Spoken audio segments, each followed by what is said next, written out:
Hello everyone, स्वागत है आप सभी को आपके यूट्यूब चैनल कृतज्ञ क्लासेज में।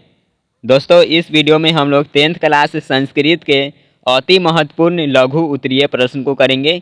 इम्पोर्टेंट शॉर्ट क्वेश्चन को करने वाले हैं जो कि 2022 एग्जाम में 100% श्योर है कि इसी में से आएगा। जैसा कि आपको थंबनेल पर देखने को मिला होगा कि पढ़े वही जो परीक्षा में और 100% हम लोग संस्कृत में वही पढ़ेंगे जो कि आपके एग्जाम में पूछा जाएगा। एग्जाम में आपको क्वेश्चन देखने को मिलेगा। तो संस्कृत में आपको मालूम हो कि 16 क्वेश्चन पूछा जाता है, शॉर्ट क्वेश्चन, जिसमें कि 8 का जवाब देना होता है और यह टोटल 2 मार्क्स का होता है। टोटल बात करेंगे तो यहाँ पे 16 नंबर का शॉर्ट क्वेश्चन रहता है। तो हम लोग 4 वीडियो लाएंगे जिसमें कि 10-10 शॉर्ट क्वेश्चन को करेंगे, टोटल 40 शॉर्ट क्वेश्चन। और 100% श्योर है कि 16 क्वेश्चन आपको 16 के 16 इसी में से देखने को मिलेगा।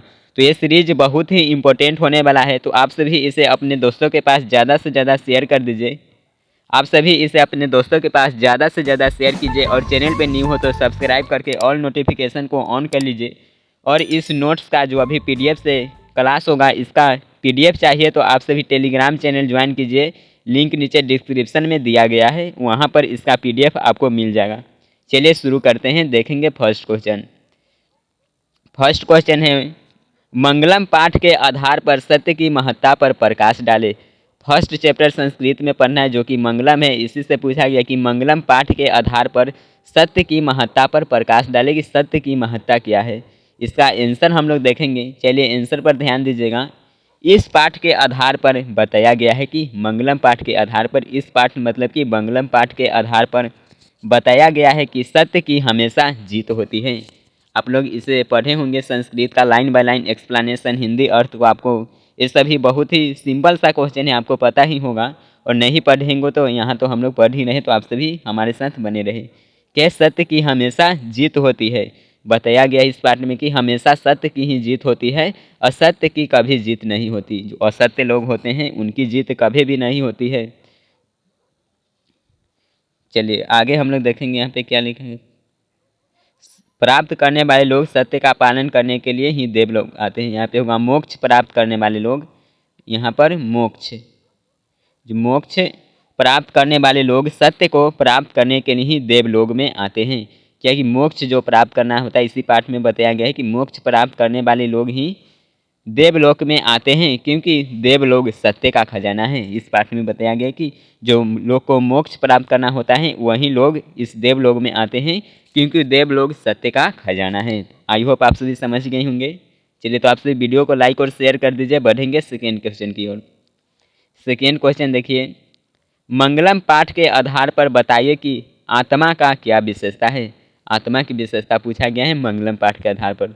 आंसर की हम लोग बात करेंगे। आत्मा छोटा से छोटा और बड़ा से बड़ा है। इस पाठ में बताते हैं कि आत्मा है वह छोटा से छोटा और बड़ा से बड़ा है।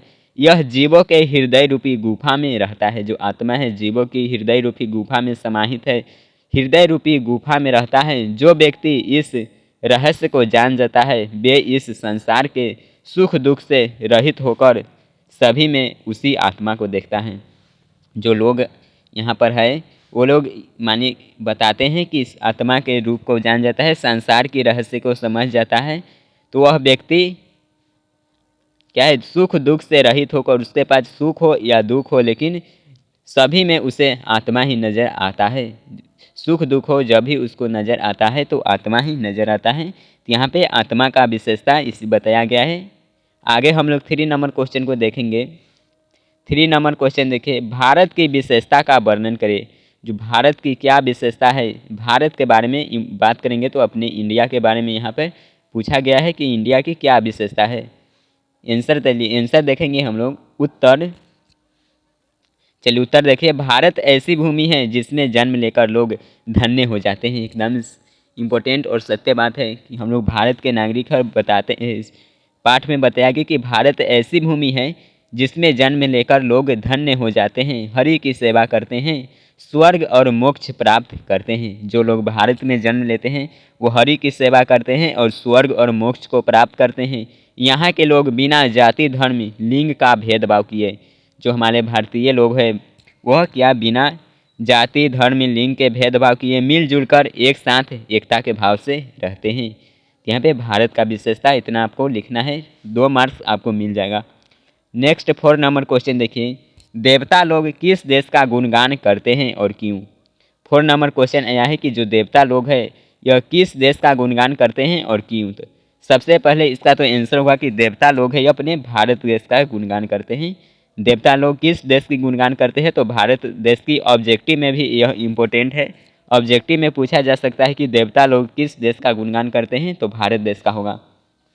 क्यों करते हैं, तो क्योंकि भारत की भूमि स्वर्ग और मोक्ष को प्रदान करने वाली है। जो भारत का भूमि है वह स्वर्ग और मोक्ष को प्राप्त करने वाली है, स्वर्ग और मोक्ष को प्रदान करने वाली है। जो लोग इस भारत की भूमि पर जन्म लेते हैं वे हरि के सेवा करने योग्य बन जाते हैं।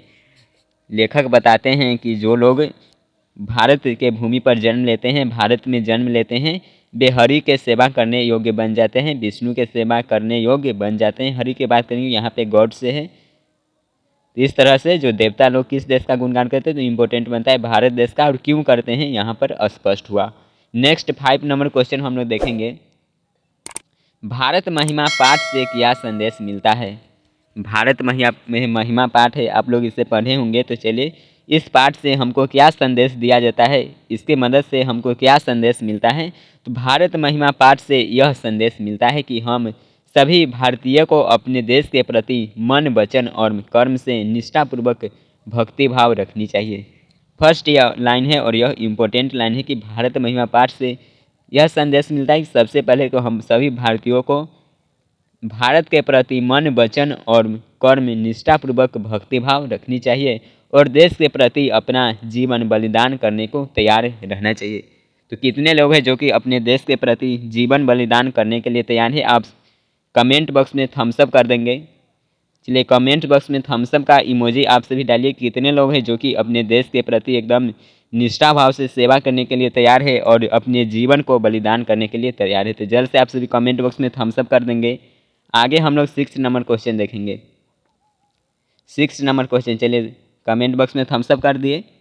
चलिए तो नेक्स्ट क्वेश्चन हम लोग देख लेते हैं। 6 नंबर क्वेश्चन को देखेंगे, नीति श्लोक पाठ के आधार पर पंडित की परिभाषा दे।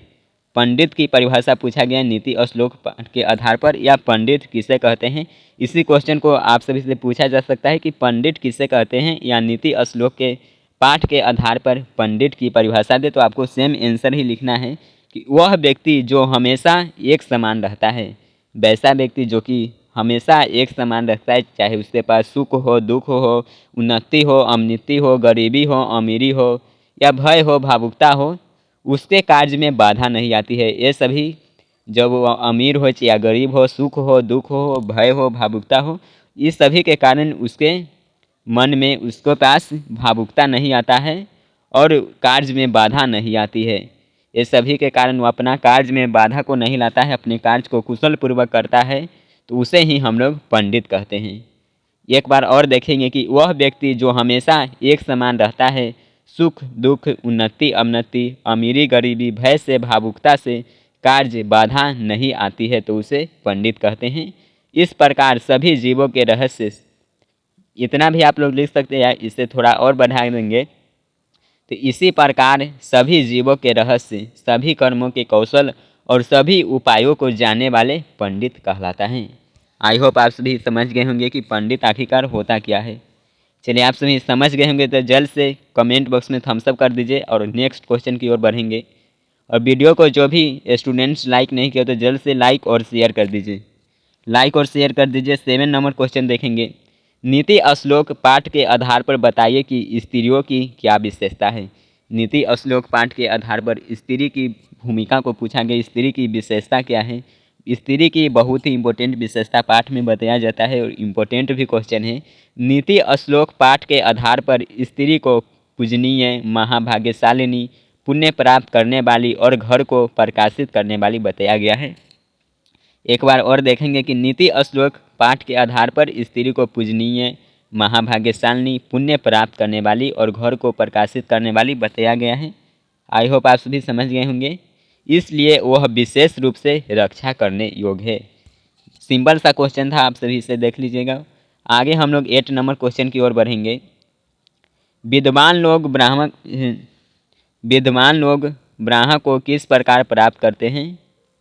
जो विद्वान लोग हैं वह भगवान को बात करेंगे तो यहाँ पे ब्राह्मण को किस तरह से प्राप्त करते हैं, ब्रह्मा जी की बात होता है। तो जिस प्रकार नदियाँ अपना नाम और रूप को छोड़कर समुद्र में मिल जाती है, पाठ में इसी तरह से बताया गया कि जिस प्रकार नदियाँ अपने नाम और रूप को छोड़कर समुद्र में मिल जाती है। जब नदियाँ है, यह नदी जा रहा है, यह समुद्र में मिलेगा तो यह नाम और उसका रूप किसी का तो पता ही नहीं चलेगा, समुद्र अथाह है। इसी प्रकार जैसे कि ठीक उसी प्रकार विद्वान लोग अपना त्याग कर परम पुरुष परमात्मा में मिल जाते हैं। जिस तरह से नदी अपने नाम और रूप को छोड़कर के हाथ समुद्र में मिलते हैं, उसी तरह से जो विद्वान लोग हैं वह अपने नाम को त्याग कर परम पुरुष परमात्मा में मिल जाते हैं। आगे हम लोग देखेंगे 9 नंबर क्वेश्चन। चलिए 9 नंबर क्वेश्चन क्या है, नीच मनुष्य कौन है? नीच मनुष्य के बारे में पूछा गया है। तो जो बिना बुलाए चला जाता है, बिना पूछे बोलता है, ऐसे व्यक्ति को यहाँ पे होगा नीच मनुष्य की श्रेणी में आता है। जो वैसा व्यक्ति जो कहीं भी हो उसे आने के लिए नहीं कहा गया, वहाँ पे वह चला गया। उसके बाद बात करेंगे कि क्या बिना पूछे, उससे कुछ पूछे भी नहीं और बहुत बोलता है, तो ऐसे मनुष्य को पाठ के अनुसार ऐसे मनुष्य को है जो कि नीच श्रेणी में बताया गया है।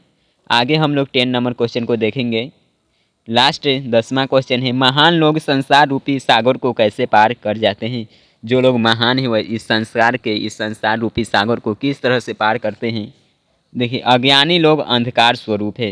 अज्ञानी लोग को कैसा बताया गया? तो अंधकार के स्वरूप बताया गया है। ज्ञानी लोग प्रकाश स्वरूप है। अज्ञानी है मतलब कि वो अंधकार है, और जो ज्ञानी है उसे प्रकाश स्वरूप पाठ में बताया गया है। ऐसा नहीं समझे कि इसे किसी को ठेस पहुंचाने के लिए बोला जा रहा है। जैसा कि पाठ में दिया है वैसे कि जो अज्ञानी लोग है वो अंधकार के समान है, और जो ज्ञानी लोग हैं वह प्रकाश के समान है। महान लोग इसे समझकर मृत्यु को प्राप्त करते हैं। जो महान लोग होते हैं इस संसार को समझकर, इस संसार रूपी सागर को समझते हैं और मृत्यु को प्राप्त करते हैं, क्योंकि इस सागर रूपी संसार को पार करने का एकमात्र रास्ता क्या है? तो वह मृत्यु ही है।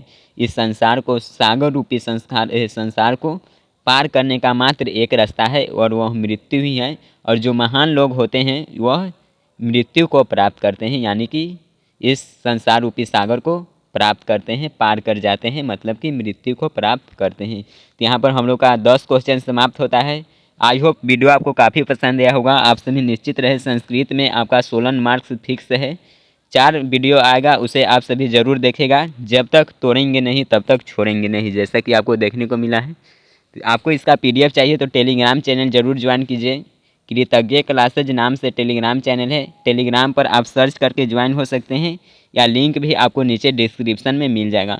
तो आज का ये क्लास कैसा रहा आप सभी कमेंट करके ज़रूर बताइए, और ज़्यादा से ज़्यादा लोगों तक इसे शेयर कीजिए। कमेंट ज़रूर कीजिएगा तभी नेक्स्ट वीडियो आएगा, क्योंकि हमें भी मोटिवेशन की आवश्यकता होती है। तो आप सभी कमेंट कीजिएगा तो मुझे भी नेक्स्ट वीडियो यानी कि नेक्स्ट क्लास लाने का मोटिवेशन मिलेगा। तो आप सभी के कमेंट का इंतज़ार रहेगा। कमेंट ज़रूर कीजिएगा। मिलेंगे नेक्स्ट वीडियो में।